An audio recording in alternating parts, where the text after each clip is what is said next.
ఈ నేపథ్యంలోనే national conference ఇటీవల ఎన్నికల ప్రణాళిక ప్రకటించింది. జమ్మూ కాశ్మీర్లో ఏదైతే ఎన్డీఏ ప్రభుత్వము మోడీ గారు అధికారంలోకి వచ్చిన తర్వాత 2019లో ఆర్టికల్ 370 తొలగించి 35A తొలగించి ఈరోజు జమ్మూ కాశ్మీర్లో ఒక శాంతి అభివృద్ధితో కూడినటువంటి ఒక ప్రభుత్వం ఏదైతే ఈరోజు అడ్మినిస్ట్రేషన్ పనిచేస్తూ ఉందో, ఎక్కడైతే జిన్నా రాజ్యాంగమైనటువంటి ఆర్టికల్ 370 తొలగించి డాక్టర్ బాబాసాహెబ్ అంబేద్కర్ రాజ్యాంగాన్ని భారతదేశంలో అన్ని వర్గాల ప్రజలకి హక్కుల అధికారాలు ఉన్నాయో హక్కులన్నింటిని కూడా జమ్మూ కాశ్మీర్ ప్రజలు కూడా కల్పిస్తూ ఈరోజు డాక్టర్ బాబాసాహెబ్ అంబేద్కర్ రాజ్యాంగాన్ని అమలు చేస్తూ ఉన్నారు. మరి ఇటీవల లోక్సభ ఎన్నికల్లో కాంగ్రెస్ పార్టీ, భారతీయ జనతా పార్టీ రాజ్యాంగ వ్యతిరేకము, రాజ్యాంగాన్ని రద్దు చేస్తుంది, రిజర్వేషన్ తొలగిస్తుందని చెప్పినటువంటి రాహుల్ గాంధీ ఈరోజు జవాబు చెప్పాల్సిన అవసరం ఉంది.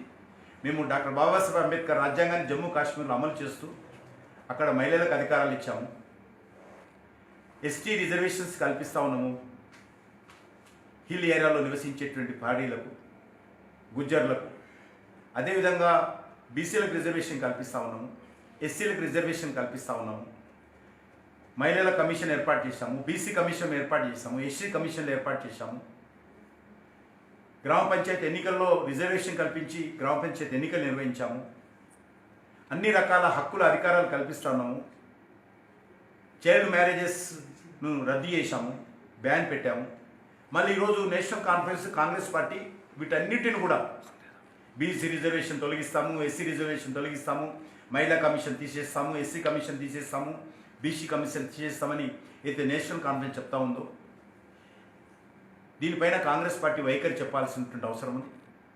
పాకిస్తాన్తో చర్చలు జరుపుతాము, ఏదైతే ఉగ్రవాదులకు సంబంధించినటువంటి ఉగ్రవాదులు కానీ వాళ్ళకు మద్దతు ఇచ్చినటువంటి వ్యక్తులు కానీ ఎవరైతే జైళ్ళలో ఉన్నారో వాళ్ళను వదిలేస్తాము, వాళ్ళందరికీ ప్రభుత్వ ఉద్యోగాలు ఇస్తాము అయితే నేషనల్ కాన్ఫరెన్స్ చెప్తా ఉందో, దీనిపైన కూడా రాహుల్ గాంధీ జవాబు చెప్పాల్సినటువంటి అవసరం ఉంది. పాకిస్తాన్తో చర్చలు జరుపుతాము, బార్డర్లో సరిహద్దుల్లో సరిహద్దు వ్యాపారం తీసుకొస్తాము, పాకిస్తాన్ భారతదేశానికి సంబంధించినటువంటి ప్రజలకు సంబంధించి అనే విధంగా ఏదైతే మాట్లాడుతూ ఉన్నారో ఇవన్నీ కూడా తిరిగి జమ్మూ కాశ్మీర్ను మరి ఉగ్రవాదుల చేతిలో పెట్టడం కోసం, పాకిస్తాన్ అనుకూల శక్తుల చేతిలో పెట్టడం కోసం కాంగ్రెస్ పార్టీ నేషనల్ కాన్ఫరెన్స్ ప్రయత్నం చేస్తూ ఉంది. ఎందుకంటే మన రాహుల్ గాంధీ చెప్పారు, మాకు రాజకీయాల కంటే ఎక్కువ నేషనల్ కాన్ఫరెన్స్కు మాకు కుటుంబ సంబంధాలు ఉన్నాయంటున్నారు. ఆయన స్వయంగా చెప్పాడు, మీ కుటుంబ సంబంధాల కోసము జమ్మూ కాశ్మీర్ భవిష్యత్తును మరొకసారి ఉగ్రవాదుల చేతిలో పెడతారా రాహుల్ గాంధీ చెప్పాల్సినటువంటి అవసరం ఉంది. మీ కుటుంబ సంబంధాల కోసము జమ్మూ కాశ్మీర్లో మళ్ళీ ఏదైతే ఆటంకవాదులను ప్రోత్సహించేటువంటి, ఉగ్రవాదాన్ని ప్రోత్సహించేటువంటి 370 మళ్ళీ తీసుకొస్తారా చెప్పాల్సిన అవసరం ఉంది. ఏదైతే భారతదేశంలోనే ఉగ్రవాదాన్ని పెంచడం కోసం ఒక బ్రిడ్జి లాగా ఆర్టికల్ 370 ఉపయోగపడింది, అటువంటి బ్రిడ్జిని ఈరోజు మేము రద్దు చేసి ఆర్టికల్ 370 రద్దు చేసి ఉగ్రవాదాన్ని అడ్డుకట్ట వేశాము. దేశంలో శాంతి పెరుగుతా ఉంది. హైదరాబాద్లో కావచ్చు, ఢిల్లీలో కావచ్చు, అనేక రాష్ట్రాల్లో ఈరోజు పాకిస్తాన్ ఐఎస్ఐ యాక్టివిటీస్ తగ్గిపోయాయి, దేశంలో శాంతి ఏర్పడుతుంది. ఈ నేపథ్యంలో ఖచ్చితంగా కాంగ్రెస్ పార్టీ దీనిపైన తమ వైఖరి స్పష్టం చేయాల్సిందిగా నేను డిమాండ్ చేస్తున్నాను. తెలంగాణలో ఇప్పుడు ఒక హాట్ టాపిక్ ఈ హైడ్రా కూల్చివేతలు రీసెంట్ ఇప్పుడు ప్రస్తుతం ఈరోజు అయితే యంగ్ కన్వెన్షన్ సెంటర్ కూల్చివేత కూడా ఒక వివాదాస్పదంగా మారింది. ఎటువంటి నోటీస్ ఇవ్వలేదని, స్టే ఉండగా కూడా కూల్చేశారని చెప్పి నాగార్జున అంటున్నారు. మీ పార్టీ నేను ఒకటే చెప్తా ఉన్నాను, హైడ్రాకి సంబంధించి ఈరోజు అనేక రకాలుగా ప్రజల ముందు హైడ్రామా నడుపుతా ఉన్నారు. మరి ఇన్ని రోజులు ఇదే చట్టం ఉంది కదా, గతంలో కాంగ్రెస్ పార్టీ ప్రభుత్వం ఉండింది, ఆ తర్వాత బీఆర్ఎస్ టీఆర్ఎస్ ప్రభుత్వం ఉండింది.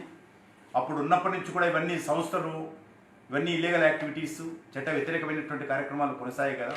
మళ్ళీ అప్పుడు ఎక్కడ పోయినా మీ చట్టాలను అడుగుతాను, అదే వ్యవస్థ కదా. మరి ఆ రోజు మీరు ఉన్నప్పుడే, అధికారం ఉన్నప్పుడే కట్టారు, ఈరోజు తొలగిస్తామంటే ఇన్ని రోజులు ఏ రకంగా కరెంట్ ఇచ్చారు, ఏ రకంగా ట్యాక్స్ వసూలు చేశారు, ఏ రకంగా అనుమతులు ఇచ్చారు, ఏ రకంగా కళ్ళు మూసుకొని అధికారులు పాలకులు కుమ్ముకై ఈరోజు మరి ఈ యొక్క కట్టడాలన్నింటిలో పెంచి పోషించారో జవాబు చెప్పాల్సినటువంటి అవసరం ఉంది. దీనిపైన మరింతగా లోతుగా చర్చించి దీనిపైన నిర్ణయాలు తీసుకోవాల్సిన అవసరం ఉంది.